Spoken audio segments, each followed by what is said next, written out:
Hello विद्यार्थी मित्रों, विज्ञान वेबी धर्मेश ઠક્કર યુટ્યુબ ચેનલ હું ધર્મેશ ઠક્કર આપ સૌ વિદ્યાર્થી મિત્રો ફરી એક સ્વાગત કરું છું। વિદ્યાર્થી મિત્રો, આજે આપણે અર્થશાસ્ત્ર ધોરણ 12 ની અંદર ચેપ્ટર નંબર 9 લીધો છે, વિદેશ વેપાર, બરાબર, જે ધોરણ 11 ની અંદર આવી ગયો છે।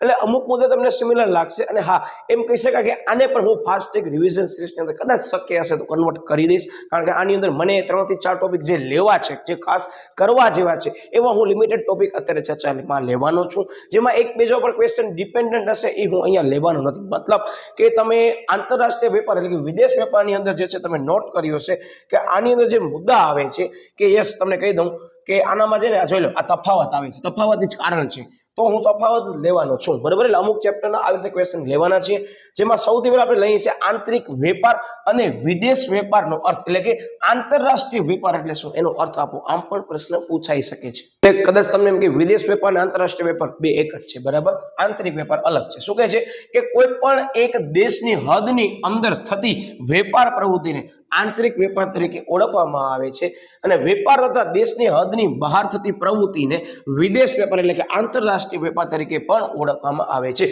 બહુ સરળ અર્થ છે, બરાબર, આની વિસ્તૃત ચર્ચા લેવા જેવી નથી, કારણ કે બહુ ઈઝી પોઈન્ટ છે અને આને શોર્ટ ક્વેશ્ચનમાં પણ પૂછી શકાય। યસ, હવે આવે છે વિદ્યાર્થી મિત્રો કે આંતરિક અને વિદેશ વેપાર અથવા આંતરરાષ્ટ્રીય વેપાર વચ્ચે જે છે તફાવત સ્પષ્ટ કરો।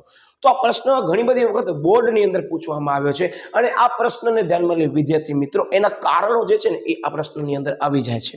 એટલે સૌથી પહેલા હું તમને એમ જ કહું કે જ્યારે પણ તમે પ્રશ્ન કરો ને ત્યારે તમને પોતાને સ્ટ્રાઇક થવી જોઈએ કે જે ભારત દેશ છે એ વિદેશ સાથે શા માટે વેપાર કરતો હશે, અને જે વિદેશોથી ભારત દેશ સાથે શા માટે વેપાર કરે છે, એવા તે કયા કારણો જવાબદાર હશે કે એ લોકો આપણા સાથે વેપાર કરે છે અથવા આપણે એ લોકો સાથે વેપાર કરીએ છીએ। તો યસ, તમને જે પ્રશ્ન થશે ને એ બધા તમને જવાબ તરીકે મળી શકે છે, જેમાં સૌથી પહેલા શું આવે છે, કદના આધારે તફાવત, કે વિદેશ વેપારમાં જે છે એ અનેક દેશો વસ્તુઓ કે સેવાઓ ને કાયદાઓ ને પદ્ધતિઓ વગેરે સંકળાયેલા હોવાથી વિદેશ વેપારનું જે છે એ કદ આંતરિક વેપાર કરતા અનેક ગણું મોટું છે, બરાબર। હવે અહીંયા મુદ્દો એમ છે તફાવતના સંદર્ભમાં છે કે વિદેશ વેપાર અને આંતરિક વેપારમાંથી કોનું કદ જે છે એ વિશાળ અથવા તો મોટા પાયા પર હશે। સાહેબ, બટ ઓબ્વિયસ વસ્તુ છે, વિદેશ વેપારનું જે છે એ સરહદની બહાર આપણે વેપાર કરવાના છીએ, તો એનું કદ વિશાળ પાયા પર અથવા તો મોટું હશે, જ્યારે આંતરિક વેપારમાં સાહેબ એનું કદ નાનું હશે। શું કામ કે આપણા દેશની હદ પૂરતો જ સીમિત છે। એનો મતલબ કે તફાવતના મુદ્દા પણ બહુ ઈઝી છે, ઘણા બધા વિદ્યાર્થીઓને તફાવત રીતે પણ લખે છે, તો એ પણ બાબત સારી કહેવાય। ડિપેન્ડ્સ કે તમને કેટલા માર્ક્સમાં પૂછે છે, ઘણી બધી વખત 2 ગુણમાં આવે છે અને ઘણી બધી વખત 3 ગુણમાં આવે છે, પણ તફાવત કરીને જજો, બરાબર, કારણ કે તફાવત વધારે પ્રમાણમાં આવવાની સંભાવના રહેલી છે। ઓકે, એનો મતલબ સૌથી પહેલો કદના આધારે તફાવત છે। બીજો, યસ સાહેબ, વિવિધ જે ચલણ છે, આપણે પેનનો રંગ બદલાવી નાખીએ જેથી તમને બરાબર વિઝિબલ થાય। શું કહે છે? યસ, તો કે ચલણ અને ચૂકવણીની પદ્ધતિ બધાને ખ્યાલ છે કે આપણે વિદેશ સાથે વેપાર કરવો છે તો એક સર્વ સ્વીકૃત સર્વસામાન્ય જે છે એ ચલણનો ઉપયોગ કરવામાં આવે છે। શું? યસ સાહેબ, US ડોલરનો। તો વિદેશ વેપારની અંદર વિદ્યાર્થી મિત્રો શેનો પ્રશ્ન આવશે? સાહેબ, ચલણ અને ચૂકવણી પદ્ધતિઓની અંદર જે છે એ ફેરફાર હોઈ શકે છે, ચૂકવણી પદ્ધતિ જે છે એ એની અંદર ધ્યાનમાં લેવામાં આવતી બાબતો ઘણી બધી મુશ્કેલ પણ હોઈ શકે છે। તો આમાં એમ જ કહે છે કે આંતરિક વેપારની અંદર ચૂકવણીઓ જે છે એ પોતાના દેશના ચલણમાં થાય છે, વળી પોતાના જ દેશની એક બેંકમાંથી બીજી બેંકમાં જે ચૂકવણી કરવાની હોય છે, જે પદ્ધતિ સરળ કહી શકાય કમ્પેર ટુ આંતરરાષ્ટ્રીય કે વિદેશ વેપાર, બરાબર, કે જ છે। આની અંદર બીજો મુદ્દો, એટલે પહેલો મુદ્દો બધામાં આંતરિકનો હશે, બીજો મુદ્દો બધામાં વિદેશનો હશે। શું કહે છે કે વેપાર એટલે કે આ આંતરરાષ્ટ્રીય વેપારની અંદર હું લખી દઉં વર્ડ શોર્ટમાં કે આંતરરાષ્ટ્રીય વેપાર જે છે એનામાં પોતાના દેશના ચલણનું કોઈ સર્વ સ્વીકૃત આંતરરાષ્ટ્રીય ચલણમાં રૂપાંતર કરવામાં આવે છે। એટલે કે આપણે કોઈ પણ વિદેશ સાથે વિદેશનો વેપાર કરતા હશું તો એ વેપારની અંદર કમ્પલસરી અત્યારે નિયમ અનુસાર જે છે એ આપણે કોઈ પણ દેશ સાથે જે છે એ નિકાસ કરીએ છીએ કે આયાત કરીએ છીએ, તો ચૂકવણી કમ્પલસરી શેનામાં હશે? યાદ રાખજો, આંતરરાષ્ટ્રીય ચલણ એટલે કે US ડોલરની અંદર કરવામાં આવે છે, જેને સર્વ સ્વીકૃત નાણાંના માધ્યમ તરીકે અત્યારે ચલણમાં લેવામાં આવે છે, ધ્યાન રાખજો, બરાબર। ઓકે, હવે ભાષા પછી સંસ્કૃતિ અને સમાજ વગેરે અંગેના તફાવતો જે છે એ શેમાં જોવા મળશે? સાહેબ, અહીંયા કાઉન્સમાં તમે લખ્યો છે એ બધા મુદ્દા ઈ જ છે કે આ આંતરિક વેપારની અંદર વિદ્યાર્થી મિત્રો એક જ ભાષા હશે, કારણ કે આપણા દેશની અંદર હશે અથવા આપણા દેશની જ ભાષા હશે, પણ વિદેશની અંદર સાહેબ જુદી જુદી ભાષાઓ જોવા મળે છે। એટલે મેઇન કીવર્ડ હું તમને એમ કહી દઉં છું કે તમે આ નોટ ડાઉન કર્યું હશે તો કે આ જે તમને કાઉન્સમાં વર્ડ દેખાય છે ને, આ બધા કાઉન્સની અંદર જે વર્ડ છે ને એ બહુ ઇઝીલી યાદ રાખવા માટે આપેલા કીવર્ડ છે, પોતાના દેશના ચલણમાં, અને આનામાં શું છે? સર્વ સ્વીકૃત ચલણ ડોલર। એક જ ભાષા હશે આપણા દેશની જે હશે બધી, ઈ અહીંયા શું હશે? જુદી જુદી ભાષાઓ એ દેશને ધ્યાનમાં લઈને હશે। પછી યાદ રાખજો, ભાષા આવી ગઈ, સંસ્કૃતિ પણ આવી ગઈ અને સમાજ પણ આવી ગયો। એટલે મેઇન યસ છે, ફાસ્ટ ટ્રેકમાં આ ધ્યાનમાં લેવાનું। વિસ્તૃત સમજૂતી આપી દીધી છે, બરાબર. એટલે વિસ્તૃત આમ લખવાનું રહેશે. ઓકે, પછી વાહન વ્યવહારનો ખર્ચ જે છે એનામાં તફાવત જોવા મળશે ને બધાને ખ્યાલ છે કે વાહન વ્યવહારનો ખર્ચ આંતરિક વેપારની અંદર વધારે હોય કે વિદેશ વેપાર કે આંતરરાષ્ટ્રીય વેપારમાં વધારે હોય? સાહેબ વિદેશ વેપારમાં જ વધારે હશે. એટલે જો બસ આ જ સમજૂતી આપી છે કે વિદેશ વેપારમાં આંતરિક વેપારની સરખામણીમાં વાહન વ્યવહારનો ખર્ચ કેવો હશે? સાહેબ ઊંચો હશે. ઉપરાંત દરેક દેશની હદ પર અનેક જાતના વેરા તમને ભરવાના હશે, જેને આપણે ટેરિફ કહીએ છીએ અને ટેક્સ કહીએ છીએ. અને શું કહે છે, જે આંતરિક વેપારની સરખામણીમાં વધારે હોય છે. બે મુદ્દા આવ્યા, શું? વાહન વ્યવહાર ખર્ચ, અને તમે એડ કરી શકો છો કે આ બધા જે ખર્ચાઓ છે એ વધારે પ્રમાણમાં વિદેશ વેપાર કે આંતરરાષ્ટ્રીય વેપારમાં હશે, બરાબર. એ રીતે પછી મુદ્દો આવશે હરીફાઈના પ્રમાણમાં તફાવત. બધાને ખ્યાલ છે કે હરીફાઈનું પ્રમાણ ક્યાં વધારે જોવા મળશે? સાહેબ આપણા દેશની અંદર તો ખબર જ છે કે બહુ લિમિટેડ લોકો છે, પણ વિદેશમાંથી તમે કોઈ વસ્તુ વેચવા માંગો છો તો ત્યાં હરીફાઈ જે છે એ વધારે જોવા મળશે. કારણ કે હજી તમે માર્કેટની અંદર જસ્ટ એન્ટર થયા હશો વિદેશની માર્કેટમાં, અને ઓલરેડી વિદેશોની અંદર તમારા જેવી બીજી વસ્તુઓ જે છે એ વેચાતી હશે, તો તમારી હરીફાઈ જે છે ત્યાં વધારે પ્રમાણમાં જોવા મળશે. તો ઉત્પાદકો અનેક હશે. પછી જે સાધનો ટેકનોલોજી આપણા દેશની અંદર ઓછું હશે, જ્યારે જો મુદ્દામાં કહે છે કે વિદેશોમાં દરેક ઉત્પાદક છે વર્ગીકરણ અને વિભિન્નતાના આધારે હરીફાઈ કરે છે તમારી વસ્તુ કેવી છે એના ધોરણે ધ્યાનમાં લઈ. પછી ગ્રાહકને સંતોષવા અંગેનો તફાવત તમને બધાને ખ્યાલ છે. આની તમે કાઉન્સમાં એક લખ્યું છે કે ગ્રાહક વર્તનની જે આગાહી છે ને વિદ્યાર્થી મિત્રો, એ આંતરિકમાં આપણે કરી શકશું, પણ બાહ્ય જે છે એટલે કે વિદેશ વેપારમાં આપણે નહીં કરી શકીએ. કે આંતરિક પરિબળો ગ્રાહકને કઈ વસ્તુ જોઈએ છે આપણે એની જે સગવડ છે આપણે પૂરી પાડી શકશું. આંતરિક પરિબળો જે છે એ આપણા કંટ્રોલમાં હશે, એનામાં આંતરિક વેપારની અંદર. પણ વિદેશ વેપારની અંદર વિદ્યાર્થી મિત્રો તમે જે છે એ ગ્રાહક વર્તનની આગાહી નથી કરી શકતા. જસ્ટ ફોર એક્ઝામ્પલ કોઈ આપ્યું છે કે એક જ દેશમાં સમાજ, શિક્ષણ, પછી સજાગતા, માહિતીની પસંદગી, મૂલ્યો, સહનશીલતા વગેરે ધોરણો કેવા છે?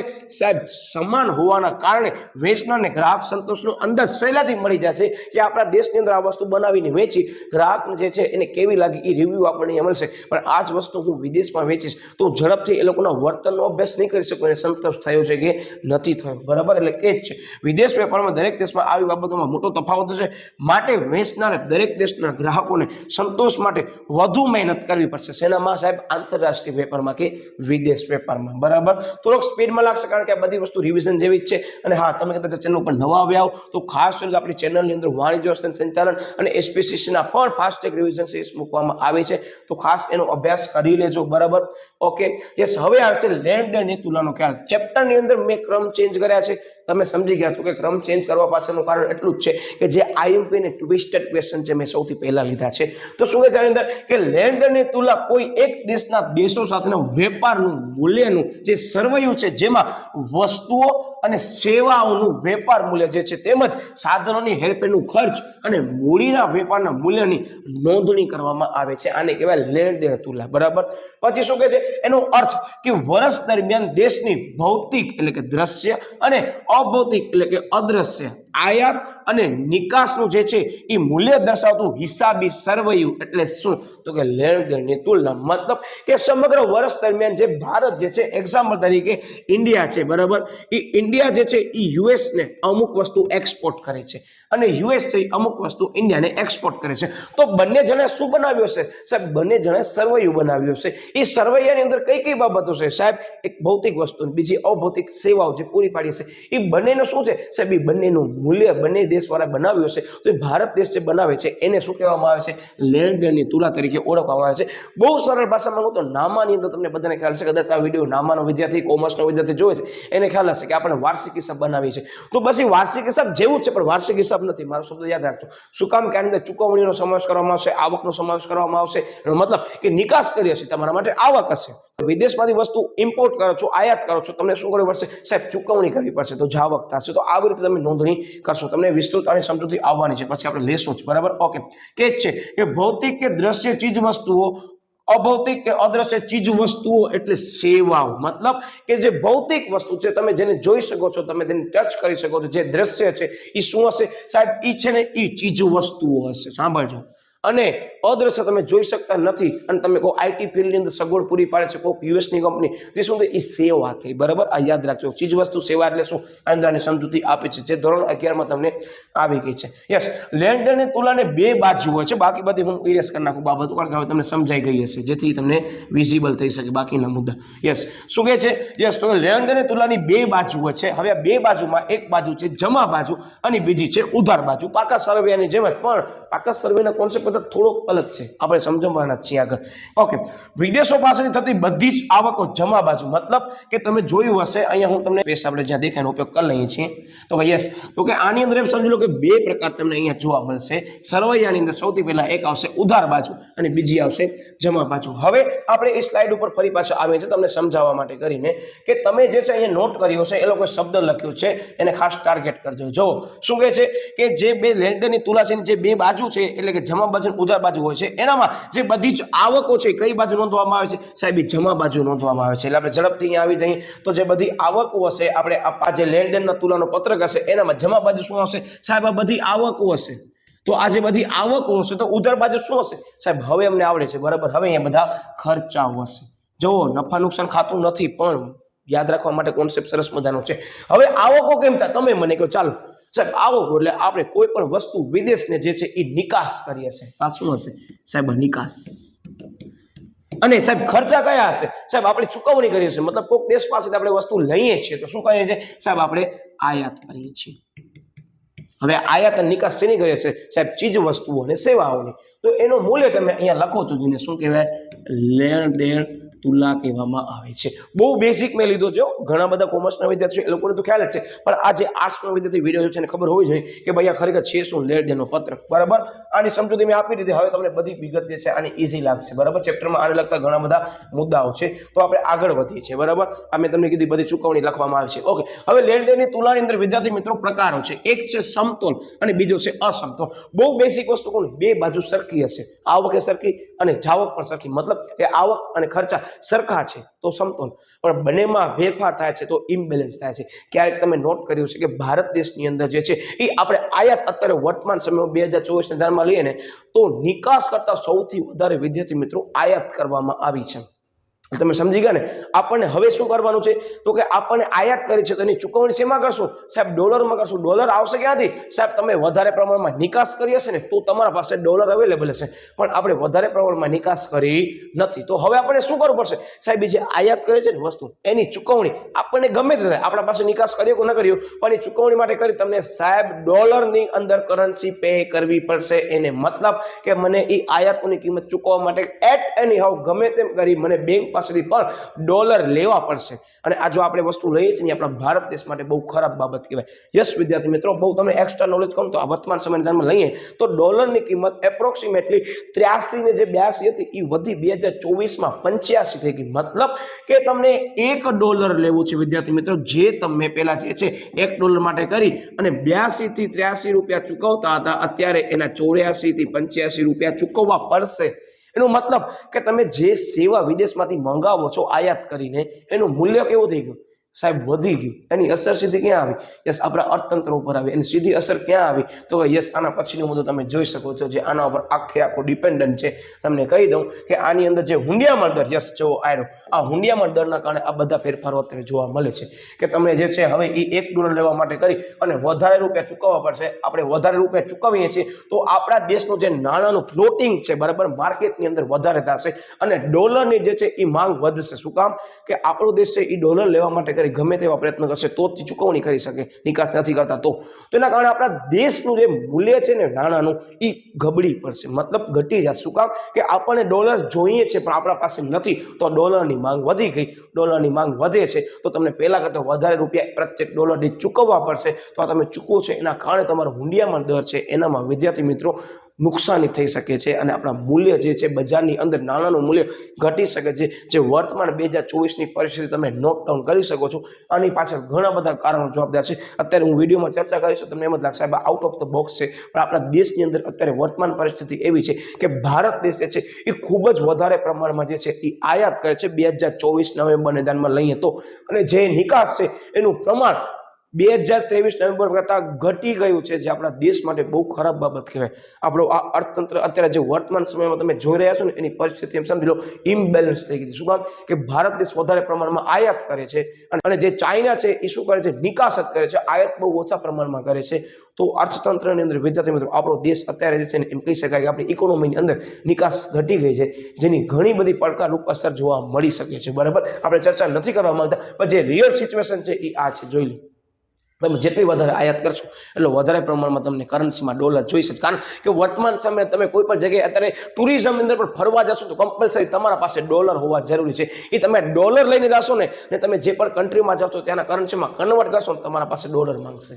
તમારો અહીંયા રૂપિયો નહીં ચાલે. બીજા દેશોમાં જશો ને તમને એમ જ કહેશે જાઓ તમે સૌથી પહેલા ડોલર લઈ લો. ડોલર લઈને તમે જાઓ કોઈ પણ જગ્યાએ તમે જવા માંગો છો ત્યાં જે ડોલરને કન્વર્ટ કરો ત્યાંના કરન્સીમાં, એટલે ફરી પાછો ત્યાંના કરન્સી જે કે ત્યાંનો જે કન્ટ્રી છે એના પાસે ત્યાંનો કરન્સી એક્સચેન્જ કરશો તમે, એ લોકોને શું આપશો? સાહેબ અમે ડોલર આપશો. તમે રૂપિયા આપવાના નથી તો એ ડોલર ક્યાંથી લઈને જશો? સાહેબ અમે અમારા કન્ટ્રીમાંથી લઈને જશું. તો એનો મતલબ કે તમને એ ડોલર લેવા માટે શું કરવું પડશે? સાહેબ રૂપિયા આપવા પડશે. ને રૂપિયા તમે સમજી શકો છો આ કરન્સી ચેન્જ આવે છે. બરાબર, ઓકે, યસ. હવે શું કહે છે, આ જે ખાતાઓ છે એમાં જે છે એ સમતોલ તુલામાં જમા બાજુ અને ઉધાર બાજુના સરવાળા કેવા હોય? સાહેબ સમાન હોય છે. અને અસમતોલ જે છે એનામાં તુલામાં જમા અને ઉધાર બાજુના જે છે સરવાળા સરખા હોતા નથી. સમતોલ અને અસમતોલ વચ્ચે હવે તમે કોન્સેપ્ટ સમજી ગયા છો. બરાબર, તો લેણદેણની તુલનાની અંદર જે છે આમ પ્રકાર જોવા મળે છે. પછી શું કહે છે, જ્યારે જમા બાજુનો સરવાળો, મતલબ જમા બાજુ શું છે સાહેબ?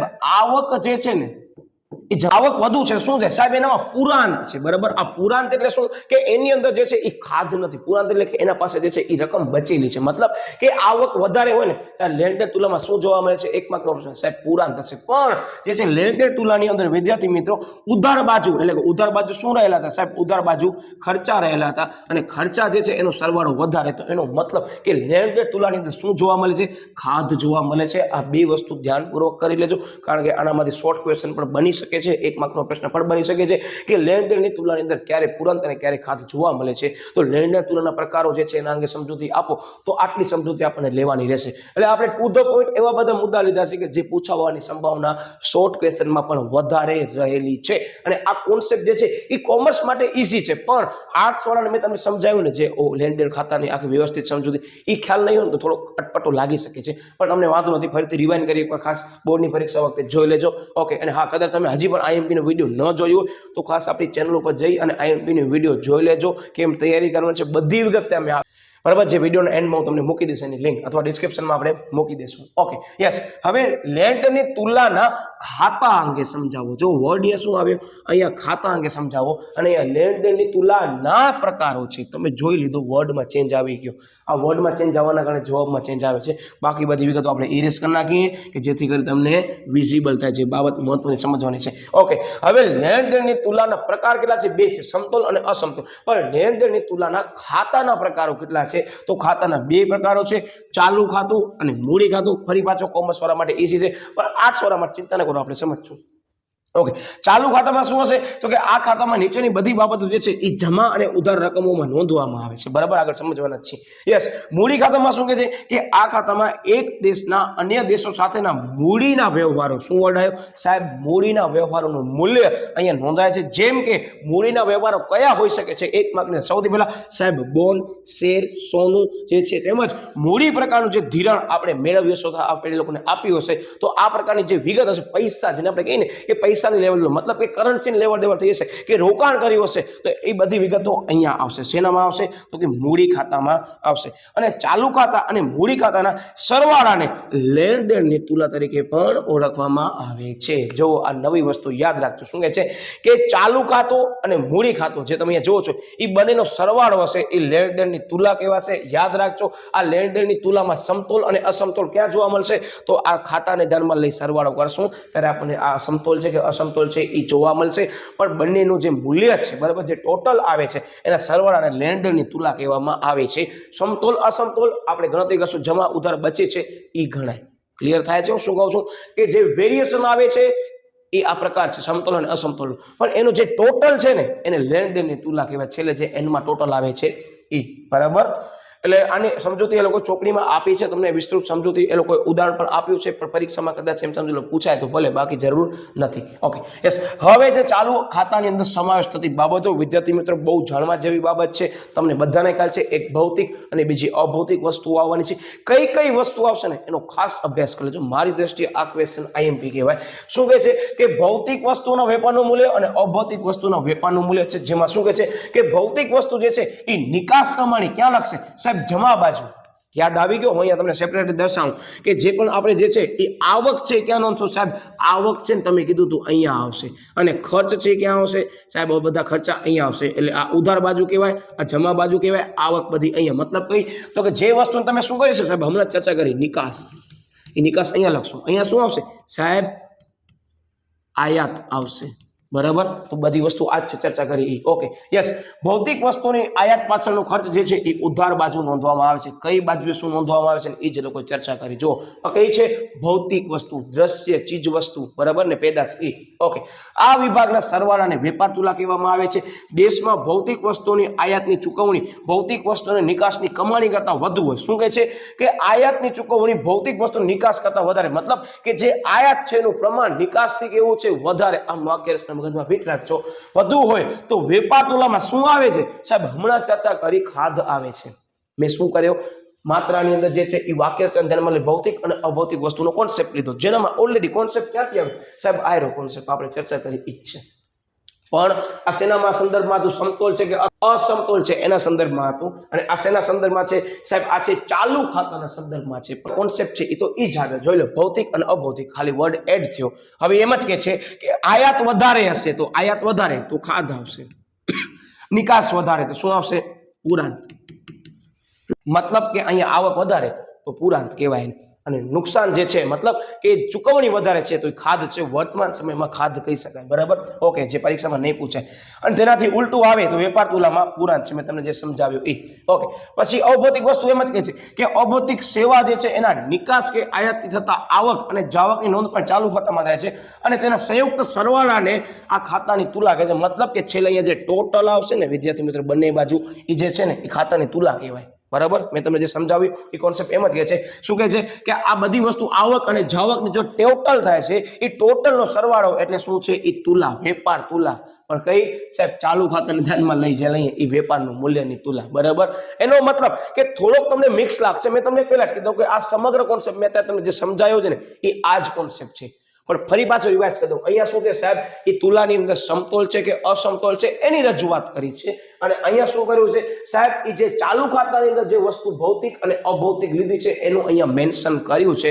કોન્સેપ્ટ એ જ કહે છે કે તમારી આયાત વધારે હશે, તમે ખર્ચ વધારે કર્યો હશે તો ખાધ આવશે, અને તમે આયાતની જગ્યાએ નિકાસ વધારે કરી હશે એટલે કે આવક તમે વધારે મેળવી હશે નિકાસમાંથી તો તમને પુરાંત મળશે. અને આ બંનેનો સરવાળો જે અહીંયા ટોટલ મળવાનું છે એ ટોટલ એટલે તુલા કહેવામાં આવે છે. અને આ જે તુલા છે એ સમતોલ પણ હોઈ શકે અને અસમતોલ પણ હોઈ શકે. સમતોલ મતલબ કે બંને બાજુનો જે ટોટલ છે એ એક સરખું એટલે સમતોલ, અને બંને બાજુનું ટોટલ એક સરખું નહીં હોય તો એ શું આવશે? એનામાં સાહેબ અસમતોલ હશે. અને આ અસમતોલ હશે એનામાં બે વસ્તુ હશે, કાં તો ખાધ હશે અને કાં તો પુરાંત હશે. એટલે આઈ હોપ તમને આ વસ્તુ વારંવાર ચર્ચા એટલે કરું છું કે મને ખ્યાલ છે કે જે આર્ટ્સનો વિદ્યાર્થી છે એના માટે થોડુંક આ કોન્સેપ્ટ નવું છે, પણ કોમર્સનો વિદ્યાર્થી નાના મોટા તત્વો અંદર વાર્ષિક હિસાબ ગણે છે એટલે એ લોકોને ખ્યાલ છે કે પુરાંત કઈ છે. ત્યાં એ લોકો નફો ખોટો હોય છે, પણ અહીંયા પુરાંત અને ખાધ હોય છે. આ શબ્દમાં ધ્યાન રાખજો. અહીંયા જે નીચે કન્ટેન્ટ લખેલું થોડોક હું સ્ક્રોલ કરું છું, અને બાકી બધી ઇરેઝ તમે ઝડપથી સ્ક્રીનશોટ પાડ્યો તો પાડી શકો છો. કોન્સેપ્ટ એ જ છે. હું હવે ઇરેઝ કરી નાખું છું. જે નીચે એક બાબત આપેલી છે ને મને તમને સમજાવી છે કે જે ઓલરેડી સમજૂતી ઓલરેડી આવી જ ગઈ છે. તો આપ લઈ લઈએ છીએ.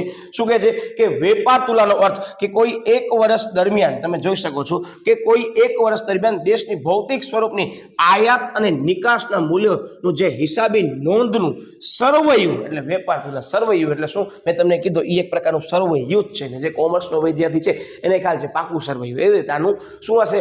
લેણ દેણ તુલાનું સરવૈયું હશે. એ સરવૈયું એટલે મેં તમને અત્યારે ચર્ચા કરી એ જ બધી વસ્તુ ક્લિયર થાય છે. જો અહીંયા એ જ વસ્તુ છે. આયાત અને નિકાસ, ભૌતિક અને અભૌતિક આપણે અહીંયા જોઈ લીધું. યસ, હવે લેણ દેણની તુલનાને અસર કરતા પરિબળો આ એક ક્વેશ્ચન 2 માર્કની અંદર પૂછાઈ ગયેલ છે. ટાર્ગેટ કરજો. શું કહે છે કે લેણ દેણની તુલનાને અસર કરતા પરિબળો એટલે દેશમાં આયાત અને નિકાસ તેમજ મૂડીની હેરફેર, સાધનની હેરફેર, મૂડી રોકાણ, ધિરાણ વગેરેને અસર કરતા પરિબળો. આ અર્થ છે. તમને કહી દઉં કે વેપાર તુલનાનો અર્થ એટલે શું? અસર કરતા પરિબળો પૈકી આવા પરિબળો તુલામાં જે છે એ પુરાંત અથવા જે છે એ ખાધ આવી શકે છે. સાહેબ આ બધી વસ્તુ રિવિઝન શું કામ કરાવો છો? આવે છે, જોઈ લો. આ લખવી પડશે આપણને. હવે તમને રિવિઝન જ લાગશે. મેં આખા ચેપ્ટરનો જે મેઇન કોન્સેપ્ટ છે ને એની વારંવાર ચર્ચા કરી લીધી છે તમારા સાથે, આ ખાધ અને પુરાંત. બરાબર, હવે એ ચેપ્ટર ઉપર આખો કોન્સેપ્ટ આના પછીના ડિપેન્ડન્ટ છે. યસ, પછી આવો પરિબળો મુખ્યત્વે દેશના આર્થિક વિકાસના સ્તર પર આધારિત હોય છે. આવા કેટલાક પરિબળો નીચે મુજબ જણાવી શકાય છે કે આપણા દેશની અંદર જે છે આ લેણ દેણની તુલના કે આયાત નિકાસને કયા કયા પરિબળો અસર કરી શકે છે, સમતોલ, અસમતોલ, એ બધું. સૌથી પહેલા હુંડિયામણનો દર. હા સાહેબ, તમે ચર્ચા કરી લીધી. હુંડિયામણ દરનો ફેરફાર થશે તો સીધી અસર કોને આવશે? યસ સાહેબ, લેણ દેણ તુલનાને આવશે જ. બરાબર, આગળ ચર્ચા કરવાના છીએ. વેપાર થતી વસ્તુઓ અને સેવાઓની પોતાના દેશમાં તથા વિદેશોમાં કિંમત, એ લોકોની કિંમત ફેરફાર થાય છે તો ફરી પાછો તુલામાં ફેરફાર થઈ શકે. તેનો મતલબ કે લેણ દેણની તુલામાં શું કામ ફેરફાર આવે છે? એ બધા અહીંયા પરિબળો છે. વેપારમાં થતી વસ્તુઓની વિવિધતા અને ગુણવત્તા, કે ભાઈ ચેન્જ થઈ શકે. અત્યારે તમે આ સ્માર્ટ બોર્ડનો ઉપયોગ કરો, સ્માર્ટ પેનનો ઉપયોગ કરો છો, ભવિષ્યમાં બદલી શકે છે, અથવા ભૂતકાળમાં કંઈક અલગ હતું તો શું થશે? યસ, એની વિવિધતા અને ગુણવત્તામાં પણ ફેરફાર થઈ શકે છે. અનિવાર્ય આયાત, કે તમને કમ્પલસરી અમુક વસ્તુ એવી છે ફરજિયાત પ્રમાણમાં આયાત કરવી જ પડશે, કે અમુક વસ્તુ આપણે વિદેશમાંથી ફરજિયાત પ્રમાણમાં લેશું તો એ અસર કરશે. કારણ કે એને ખબર છે દેશવાળાને કે ભારતની અમારા પાસેથી આ વસ્તુ લઈને રહેશે. તમે સમજી ગયા, આ સીધો અસર કરી શકે છે. યસ, પછી યસ, દેશના આર્થિક વિકાસનું સ્તર, કે દેશનો આર્થિક વિકાસ કેવો છે એ.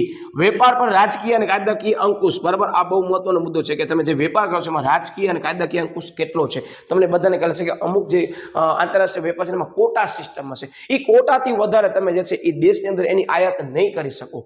તો આ જે છે વિદેશ વેપારનું એક સરસ મજાનું કાયદાકીય અંકુશ કહેવાય, કે જેથી કરી આપણા દેશ છે વધારે પ્રમાણમાં વિદેશો ઉપર નિર્ભર ન રહે. બરાબર, આની વિસ્તૃત સમજૂતી ક્યાંય આપેલ નથી, તો પણ હું અમુક જગ્યાએ મને એમ લાગે છે કે ના, સમજવા જેવી છે, હું લેવાનો છું. ઓકે, વેપારનો આધાર આપતી સવલતો જેમ કે વાહન વ્યવહાર છે, સંદેશા વ્યવહાર છે, અન્ય આંતરમાળખાકીય સુવિધાઓ વગેરે કયા પ્રમાણમાં જે છે વિદેશો સાથે જે છે આયાત નિકાસ કરીએ છીએ તો એ સીધી અસર કોને આવશે? સાહેબ, લેણ દેણની તુલનાને અસર કરવાની છે. બરાબર, ઓકે, હવે હુંડિયામણનો ખ્યાલ one of the most timely question. વિદ્યાર્થી મિત્રો, મારી દ્રષ્ટિએ તમને સમજવું જરૂરી છે. પછી તમે ભલે ને અર્થશાસ્ત્ર ભણો છો, કારણ કે દેશના નાગરિક તરીકે આપણે ખબર હોવી જોઈએ કે આ રૂપિયાનું મૂલ્ય તમે સાંભળ્યું હશે કે ગબડ્યું છે, કે રૂપિયાનું મૂલ્ય પડી ગયું છે. શા માટે પડે છે? રૂપિયાનું મૂલ્ય વધ્યું છે. જો કે જનરલી તમે એવું સાંભળ્યું છે કે રૂપિયાનું મૂલ્ય ઘટે છે. કોની સરખામણી? યાદ રાખશો મારો વર્ડ, ડોલરની સામે. કયો? US dollar. બરાબર, આપણે આ જે વિડીયો છે અંદર આટલો ટાઈમ લિમિટને ધ્યાનમાં લઈ જે છે આપણે આ પ્રશ્ન અહીંયા સુધી રાખ્યો છે. આપણે સ્લાઇડ છે એ મૂકી છે. સમયને ધ્યાનમાં લઈ ફરી પાછો આપણે બધા મુદ્દા લેવાના છીએ.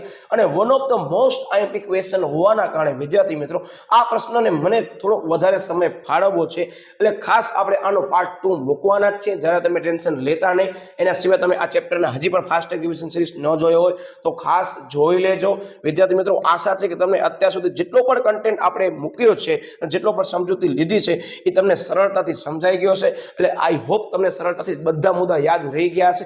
ફરી પાછો પાર્ટ 2 સાથે આપણે મળી છે ફાસ્ટ ટ્રેક રિવિઝન સિરીઝને ધ્યાનમાં લઈ. વિદ્યાર્થી મિત્રો, ખાસ વિડીયોને લાઈક કરી દેજો, અને હજી પણ કદાચ ચેનલ ઉપર ભૂલથી નવા આવી ગયા છો, કાંઈ વાંધો નહીં, ચેનલને ખાસ સબસ્ક્રાઇબ કરી દો. અને હા, બાજુમાં આપેલ જે છે બેલ આઇકન ઉપર ઝડપથી પ્રેસ કરી નાખો, જેથી કરી તમને પાર્ટ 2 ક્યારે મળે છે ઝડપથી નોટિફિકેશન મળી રહે. એટલે વિદ્યાર્થી મિત્રો, મળ્યા વળી પાછો નવા ટોપિક સાથે. ત્યાં સુધી બાય બાય.